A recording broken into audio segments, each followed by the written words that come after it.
Yeah, I saw that one of your posts in the last a few weeks. Yeah, looks like you do like a 750-meter swim, and you've been bringing that pace down to a 131, which is it's not an Ironman distance swim, but that pace, a 131, I think most people would be pretty happy with being able to get down to that, and that is such a significant change from where you were. And I mean, with increasing your stroke rate and not going for too much of a reach, like it's counterintuitive. You would think that with a slower stroke rate and a longer stroke, it would be easier. And in some cases, yeah, that's true. But just by keeping your momentum going and keeping your speed a little bit more constant, that is why it can become so much easier, because it is common to see people just reach out and glide, and there's too much of a dead spot, too much of a pause in their stroke. Do you think that's what was happening with you?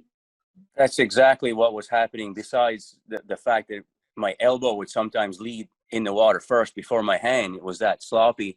But that long pause, there was like a dead spot in the stroke, and really just all drag, or it wasn't working. So now I've tried that higher cadence, and I've got it as high as 40 at some point.